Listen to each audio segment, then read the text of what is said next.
I always thought truth had a quiet sound, like the soft click before a door unlocks, but the night my entire life cracked open, it arrived like a siren splitting the world in half. It happened on the evening my family finally pushed me too far. I was sitting at my mother's long oak dining table, the one she only polished when she expected company she wanted to impress. The room smelled like rosemary lamb and expensive red wine, not because my family could afford it, but because I had filled their fridge before coming over. Again, my brother, Parker, sat at the head of the table like he'd earned the position. A self-proclaimed entrepreneur, which was a very fancy way of saying he sold trendy phone cases online and occasionally made enough to pay for his own gas. Beside him, my sister Lila scrolled through her phone non-stop, pausing only to flash her influencer smile at her reflection in the spoon. 500,000 followers and not a single ounce of self-awareness. And then there was me, Mira, the family underachiever, according to them, Parker said, carving into the lamb with theatrical flair. If you'd just take a risk for once, Mira, you wouldn't be stuck in that boring supply job. Lila nodded without looking up. Yeah. Like, what is it you even do? Order clipboards? Move boxes? Manage some storage warehouse? My mother sighed dramatically. Mira, sweetheart, you're nearly 32. If you want a real career, something respectable, you need to leave that dead-end emergency logistics job. No one grows in those positions. Dead end. That I had spent the past 9 months coordinating the deployment of medical teams across disaster zones after cyclones, earthquakes, and floods. I'd spent nights sleeping on runways beside cargo planes, waking up to aftershocks and sirens, but to them, I moved boxes. I forced a smile. It's more complicated than that. Parker snorted. Oh please. You work for some agency no one's ever heard of. International Crisis Logistics Bureau? Sounds made up. If you were doing something important, people would know. My phone buzzed in my pocket, twice, then again at a very specific vibration pattern, one I had only heard during disasters where thousands of lives were on the line. I ignored it for 30 seconds, then it vibrated again, this time longer. The emergency activation code. My stomach tightened. Mira, my mother warned, noticing my hand drifting to my phone. Not again. No work tonight. It's Christmas. Let your little warehouse figure itself out. Little warehouse. I checked the notification anyway. The words on my encrypted screen nearly stole the breath from my lungs. Alert. Level 1 event. Megathrust earthquake. Cascadia region. EST.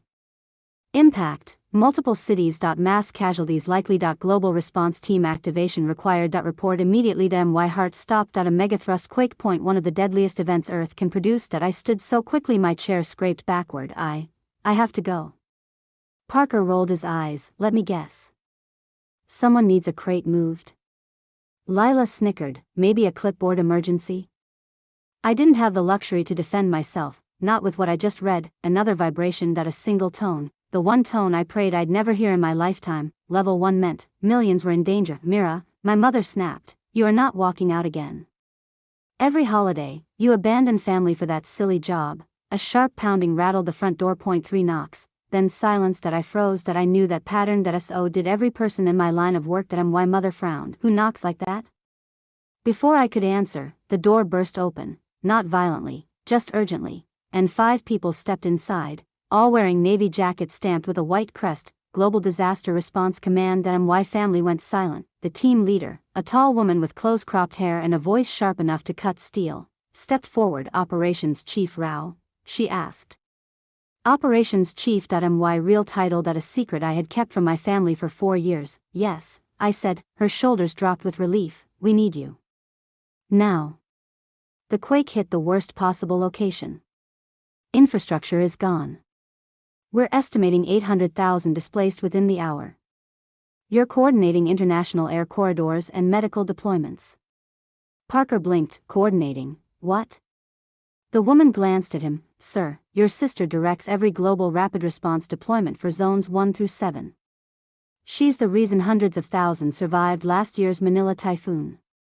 My mother's wine glass slipped from her hand and shattered. The leader continued, nodding respectfully toward me. Chief Rao, your planes are already in the air awaiting your command.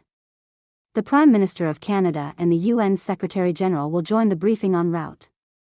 Lila finally looked up from her phone, with horror. UN? What are you talking about? Myra's a supply girl. The woman frowned. No, ma'am. Your sister is one of the highest-ranking disaster response commanders on the planet. When a catastrophe hits, she's the person world leaders call.